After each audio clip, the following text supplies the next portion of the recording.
What's going on, guys? So you want to get into real estate investing. However, you need to understand when you get deals emailed to you from wholesalers, how to read them, what they mean, and above all, how to determine if it's a good deal. Let's dive into it. Welcome to the Smack Fest, the beat down. The SWAT team is here on another beautiful day of shutting the week down. And we're just meeting for the very first time. My name is William Dauria. I live solely off of passive income, all due to rental properties. I'm going to show you how to do the same. So let's get into it.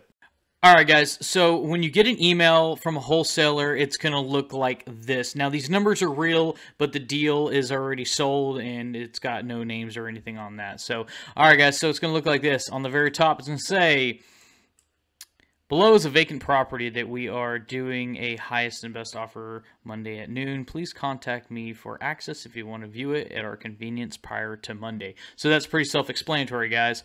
All right, so the next one is going to be, it's going to be the property address. It's pretty self-explanatory. Hopefully they'll have a picture. They don't always do it, but as long as they give an address, hopefully you can, dig into it a little bit yourself. Okay, so click here for pictures and comps. You can click there. You're going to see additional pictures. Hopefully be able to kind of scope out the amount of work that needs to be done to this property, before you make the drive, so you don't waste your time. And comps, do not use any wholesaler's comps as your only comps. Use them as a general example and then make sure you dig into it, which we are going to do on this video, so follow me. Price, so $162,000. The ARV is $220,000. Rents are $1,700. So the only thing that is a for sure bet is the price, because that's not going to change. The ARV, yeah, it's $220, so they say, okay, maybe not. Rents, you need to do your own research, go do your own research, but they're saying $1,700 for what they can find, and, ultimately you're the one that's left holding the bag. So, 1,729 square feet, 3.2, 1987 brick build. Big three. Okay, so this is another one you want to look at, pay close attention to, because these are the three biggest items that could cost you a lot of money. Roof, looks good, no issues reported. Buyer to verify, of course. Foundation, minor settling. Notice a few cracks. So when they say settling, they probably mean that it's not level, I think. You won't know until you actually walk in there and do the little walk on every four corners to see if it's got some dips. If there's a few cracks in there in the wall and the foundation walks reasonably flat, then go ahead and caulk it up, paint it, and it should be good to go. If you don't need to do foundation work, but like I said, buyer to verify. HVAC may need to be serviced. That might mean it blows kind of cold. So, and if it's at least 10 years old, it may need to be replaced anyways. Working well, okay. As an upstairs unit for extra circulation. Here in Texas, upstairs unit on a 2-story is a necessity. And description on this one says super clean property with no inventory. Homes on the market currently are in about the same condition and not even having granite selling at ARV. That's after repair value. Opportunity for a great rental as well with majority equity capture. Garage has one side converted, okay, but it just needs a wall removed to turn it back into a full garage. So it might be a 4-bedroom as it sits right now. Garage door is still working. Super simple property to start your year out right. Highest and best Monday, blah, blah, blah. Showing, closing details. So the details are, it's going to be showing on Monday at a particular day at 12 p.m. and it would say the day. I did a lot of copy and pasting and deleting on this. Okay, closing, that's just a random day. It would be obviously, I don't know, about 2 weeks after you look at the property, 3 weeks after. They usually give you a few weeks to move some money around. All right, lease back. Lease back means if you were to purchase this property and it were to have a current tenant in there, a lease back means they're going to pay you a certain amount, I should say, to stay in there for a specific time frame. It could be well under market value. It could be market value. I've seen well over market value. So leaseback, you want to read this very carefully because you will not have access to that property most likely until they are gone. So if it's a 3-month leaseback, you just bought this property, you possibly have 3 months of under rent getting paid to you, and then you can get in there. So that would definitely delay a lot of things. All right, so you're going to have some very small print down here. It's going to say something like one time showing, 1 hour showing, offer due by the end of the hour. You have to be a hustler and you better go in there ready to buy because in an hour you're bidding. And the inspection, there is no inspection on these guys. If you really feel that you need an inspection done, bring somebody that knows a lot about this stuff or an inspector. That's going to be your only option. Or just learn the ropes and take a gamble, because that's what most investors do. $5,000 deposit due within the hour of acceptance. So this means if you were to go in there, you were to bid, say, okay, I want to show you guys something.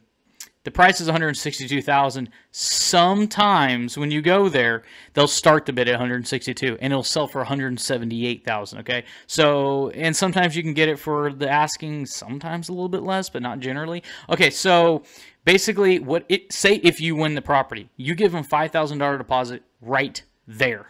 Okay, right then and there. It'll be a cashier's check made out to them. You basically already have to have that done, or you just have to be close enough to a bank and drive really fast. You literally have to go there, get it, come back, and then you'll have time to get your funds together and close. But the $5,000 deposit is non-refundable. Okay, cashier's check or wire. Okay, so either one of those. Deposit's non-refundable if you're unable to perform. Yeah, you lose that. So you better have your ducks in a row. A deposit will be refunded if we are unable to perform, including if title does not clear. Basically saying they're not going to give you a house with a bunch of backlog issues as far as, paperwork or liens or lawsuits or anything crazy going on that you have to figure out. That they're going to give you a house with clear title, ready to rock and roll. You may bring your contractor. So, and it's highly recommended that you do bring your contractor, by the way. All right, guys, and from there, you're going to go to rentometer.com. You're going to plug in the address. This is a random address I got, guys. It was a 3-bedroom, 1.5 or more bath. Building type was house or duplex. And we'll go for a mile radius. Let's see what it brings. So we know what the purchase price is. And right here, this is going to average anywhere from average about $2,000 a month. So we're going to process this. And we're going to dig in a little bit deeper. And we're going to scroll down basically to the map. And here's the map. There's the house. A is the closest, B and C. So we know that, oh, cool, we only got 3 comps. So that's easy to look at. So we got our square footage is, all right, so these two are going to be our closest comp by far. These are 3 2s as well. So we got a 1,600 and a 1,795. Oh, this is a good example, guys. I'm going to show you why. This behemoth of a house of 3,100 square feet is like double the one we were just looking at. So basically, these are more in line with our comp. So you got 16 to 18. So what you can do is you can look at the $1,600 house. So it's a brick build, two car garage, just like the other one. Or you can also look at that and say, is it a comp or is it not? In this case, I would definitely say that that's a good comp. Matter of fact, the other one might actually be a good comp too. Was it? No, neither of these are 2-story. So you might actually be able to get a little bit more just with the added square footage if 2-story is a bonus for anybody. So especially if there's like a game room or something up there for the kids. But these are 3 2s. They've got the square footage around that. And so you're looking at $1,600, $1,800, maybe $1,900. And that's to determine the rents, and this is kind of what's going on in the last year, kind of showing you, 2020 COVID, like, crashed the rents. And then all of a sudden, bam, bam, bam, and it's kind of showing you where it's trending, so you know when you're buying, am I about to rehab this and get a whole lot less than what I thought? Or could I potentially get even more once I get this finished here in a few months? And in this case, I would say you're definitely trending up in the rental. Okay, so we're going to find now, we are going to locate the estimated resale value. Now, this is a random house I picked because I could not use that address because that was a real address from a wholesaler. So I picked a random address that wasn't from a wholesaler. So you just have to play out. We're just going to show you how to pull the numbers, though, so you can determine if the ARV is good for you or not. Okay, so what you'll do here is you go to redfin.com, you'll plug in the address, and it'll pull up a house, and then you click on neighborhood right here, and then you're going to click on zip code right down there, and then it's going to bring you into a map. Now, you kind of need to know, you might have to open up a different window, because you need to know like where exactly this house is on this map, because you want to circle basically the neighborhood, okay? So I know that this neighborhood is located right here, okay? So what we're going to do now is we're going to draw around this particular neighborhood, because these are the comps that I want to see. Okay, so what we're going to do is we are going to, this is all the stuff currently for sale, so there's actually nothing for sale right now, which is really crazy. But then we're going to go to all the stuff that's sold, and now we got plenty of stuff to choose from. So we're going to go beds. Let's go to, let's just look at 3s for now, just because we want to like tighten the comps in. 3 2s is what we want to see. So we got 5 homes to look at in the last 3 months. We're going to apply filters. I always start with the lowest price first. So this is how you pull comps on a house, any address, guys. So this is a 3-2 1,400 square foot for $195,000. The square footage on the other house was 1,729 square feet, 3-2. So this is kind of what we have to go off of right now. So the closest thing we could find, basically, if you're like trying to do like a comp to comp, here's a 3-2-17. This is perfect. This is perfect right here. This one in particular is 255 if this was that address, which would be a great comp, by the way.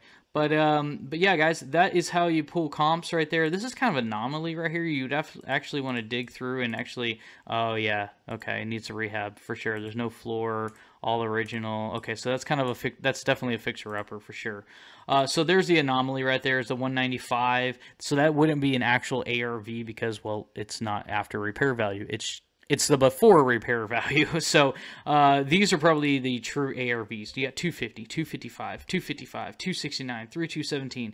Like, these are solid comp. Matter of fact, every one of these will work good. So you know that just call it 250. Yeah, it would be an ARV on this if this was the actual address. So that is how you run comps on not just a property, but a wholesale property as well, to determine if it is a good deal or not. All right, guys, and keep in mind that whatever price that you come up with on the ARV, you always come up with the ARV first, the after repair value, and you work backwards. So basically, you'll take $250,000.